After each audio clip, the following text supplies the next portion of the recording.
Hello, welcome to my channel. Today Hope reaches a breaking point where staying quiet is no longer an option. The tension that has been building between her and Steffy finally erupts into a direct confrontation, one that feels inevitable after everything that has happened. For too long, Hope has tried to remain measured, to choose patience over conflict, but the weight of recent decisions, especially those affecting her career and sense of identity, pushes her to speak out. When she approaches Steffy, there is no pretense, no attempt to soften the moment. Hope is calm, but her calmness carries intensity. She is no longer asking for understanding, she's demanding accountability. The dynamic between them shifts immediately. This is not the same Hope who once absorbed tension to keep peace. This is someone who has decided she will not be sidelined without a fight. Steffy recognizes the change instantly. She has always known Hope could be strong, but she's more used to seeing that strength expressed through restraint rather than confrontation. Now, facing a version of Hope that refuses to back down, Steffy is forced to engage differently. Hope begins by challenging the narrative Steffy has built around her decisions. She questions whether the move to put her line on hold was truly about business or whether personal bias influenced it, more than Steffy is willing to admit. Her words are precise, not emotional outbursts, but deliberate points that demand response.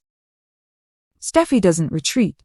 She meets the challenge head-on, insisting that leadership requires difficult choices and that not every decision can or should be softened to protect feelings. She frames her actions as necessary, even responsible, emphasizing that the company cannot afford to operate based on sentiment.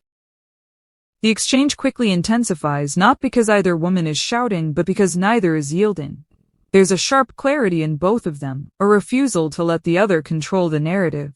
What makes the moment powerful is that both believe they are right, and both have enough conviction to defend that belief without hesitation. Hope presses further, pointing out that leadership without fairness becomes control, and control without accountability breeds resentment. She argues that decisions made in isolation, without transparency or collaboration, weaken the very foundation they claim to protect. Steffy counters that endless discussion and hesitation lead to stagnation. In her view, someone has to take charge, especially when uncertainty threatens stability. She sees Hope's challenge not as constructive feedback, but as resistance to necessary change. But Hope doesn't step back. She makes it clear that this is not about resisting change. It's about questioning how that change is being implemented and who it benefits. For the first time, she isn't trying to find middle ground. She's standing firm in her position regardless of whether it creates friction. The confrontation draws attention. Others nearby sense the shift, even if they don't hear every word. There's an energy in the air, the kind that signals something significant is unfolding. This isn't just another disagreement. It's a turning point in how Hope and Steffy interact moving forward. Meanwhile, far removed from the corporate tension, Dylan finds himself in a situation that escalates from unease to outright terror. He had already been on edge after the disturbing calls and messages, but nothing fully prepares him for what happens next. The encounter begins subtly, an unexpected presence, a moment that feels slightly off. At first, he tries to rationalize it, to convince himself he's overreacting. But then something shifts. The atmosphere changes in a way that's impossible to ignore. There's a sense of being watched, of not being alone even when no one is clearly visible. Dylan's instincts sharpen, and with them, the fear he's been trying to contain resurfaces with full force. He calls out, testing the silence, hoping for a normal explanation. None comes. Instead, what he experiences next pushes him beyond fear into panic. A sudden movement, a sound, or a presence, whatever it is, it confirms his worst suspicion. This is not in his head. The moment hits him all at once. The tension he's been carrying, the uncertainty, the unanswered questions, they all collapse into a single, overwhelming realization that he is in immediate danger. And that's when it happens. A scream tears out of him, raw, uncontrolled, and filled with pure terror. It's not the kind of reaction that can be contained or explained away. It's instinctive, a response to something so deeply frightening that his body reacts before his mind can catch up. The sound echoes, cutting through the silence around him. For a brief moment, everything else fades. There's no strategy, no analysis, just survival. His heart races, his senses heighten, and every part of him is focused on getting out, getting safe, getting away from whatever or whoever triggered that reaction. Back in Hope and Steffi's world, the confrontation reaches a critical point. Hope makes one final decisive statement. She will not accept decisions that erase her work without challenge. Whether that means fighting within the company or creating something outside of it, she will not remain passive. That declaration lands differently than anything she said before, because it carries consequence. Steffy hears it not just as defiance, but as a signal. Hope is no longer operating within the boundaries that once defined her role. She's willing to step beyond them if necessary. For a moment, there's silence between them. Not resolution, but recognition. Both understand that whatever happens next won't be a return to old patterns. Something has shifted too far for that. Steffy responds with controlled firmness. If Hope chooses to challenge her authority, then she should be prepared for the reality of that challenge. Leadership, she reminds her, is not something claimed lightly. It's proven through results. Hope doesn't argue with that. Instead, she accepts it. And in doing so, she makes it clear that she's ready to be tested. The confrontation ends without agreement, but not without impact.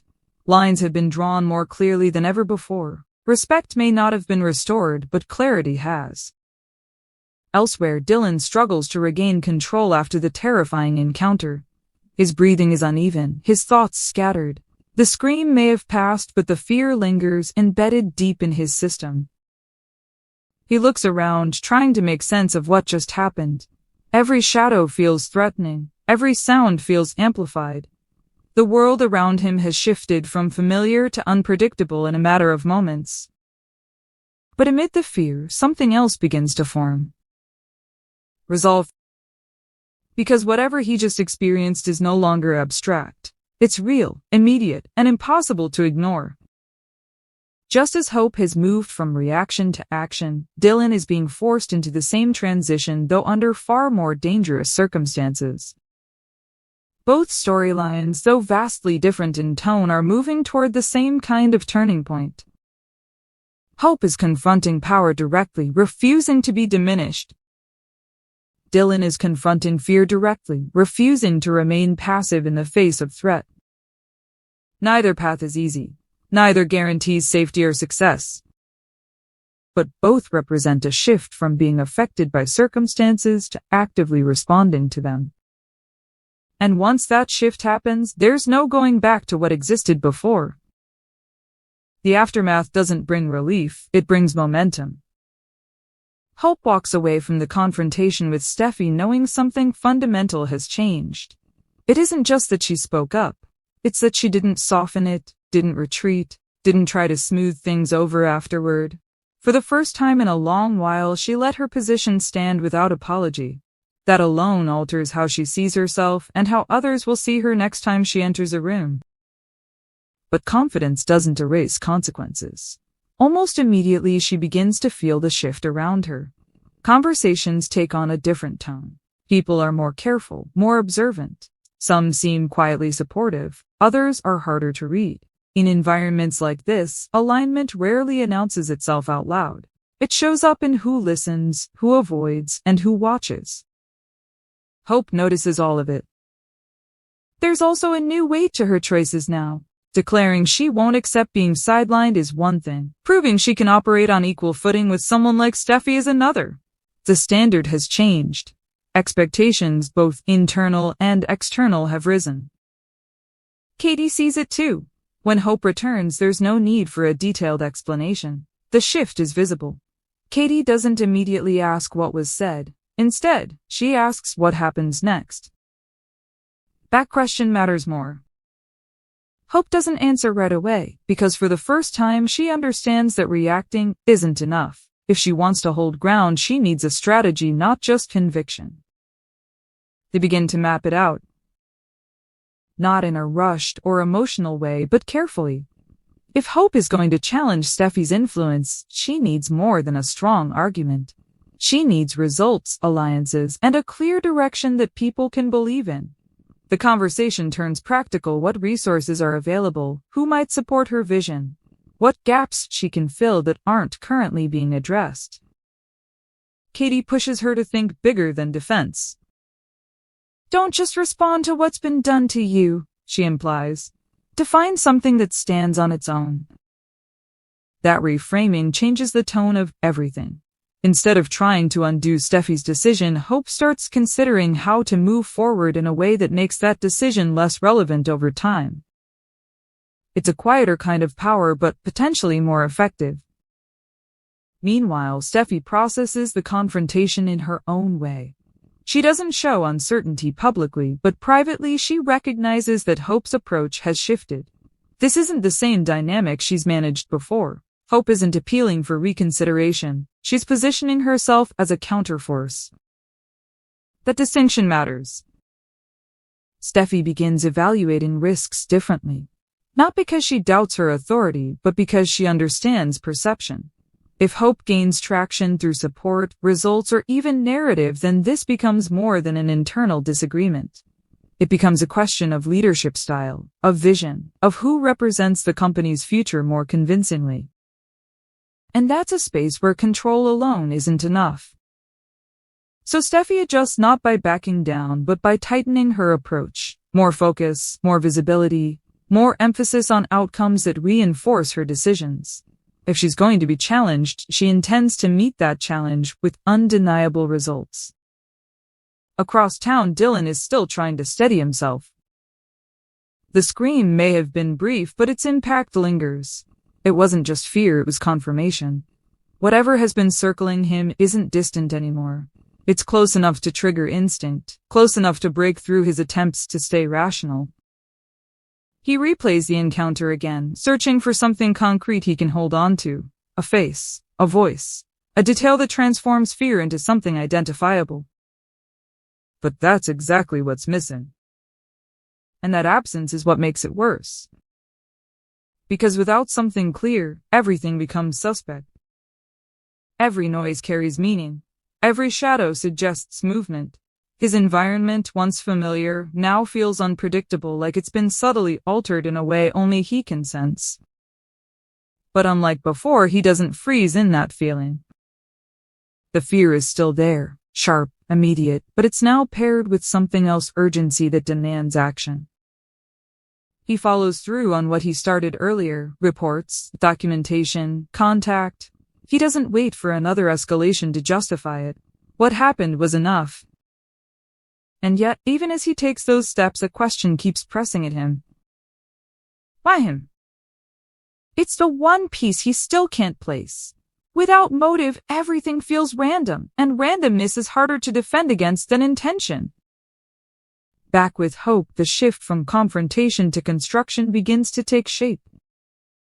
She starts reaching out not broadly, not dramatically, but selectively. Conversations that test alignment without forcing it. Questions that reveal who is thinking similarly without putting anyone in a position to choose sides too quickly. It's subtle but intentional.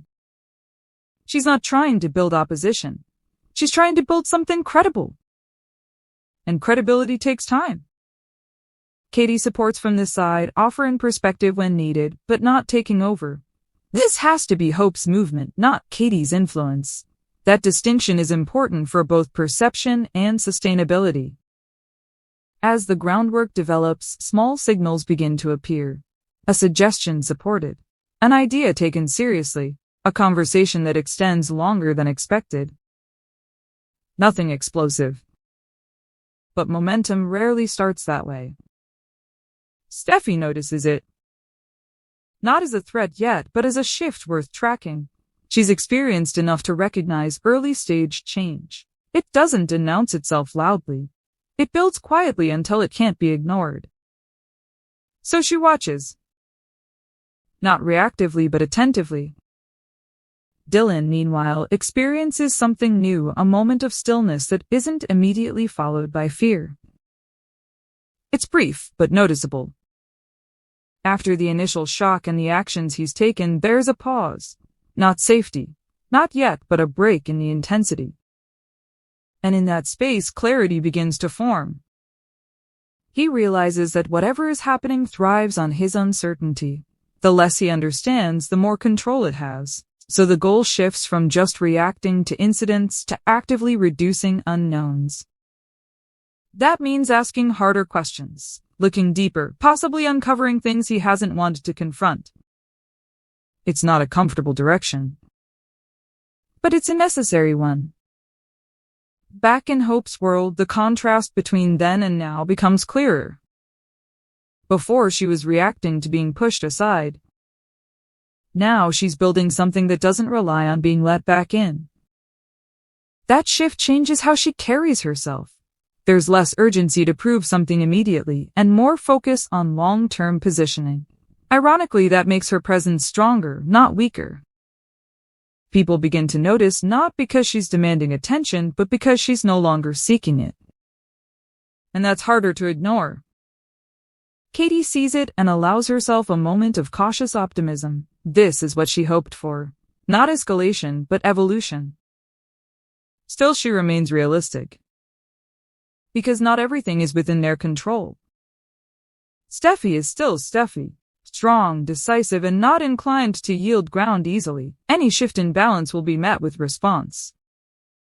And Dylan's situation remains unresolved. The threat hasn't disappeared. It's just changed form, from immediate shock to ongoing uncertainty. Both storylines are moving, but not toward resolution yet. Toward confrontation. Different kinds, different stakes. But the same underlying truth applies. What's been set in motion won't simply settle back into place. Hope can feel it. Dylan can feel it. Even Steffy, though she won't say it, can sense it too. The lines have been drawn, not dramatically, not all at once, but clearly enough that what comes next won't be accidental. It will be the result of choices already made and the ones still coming.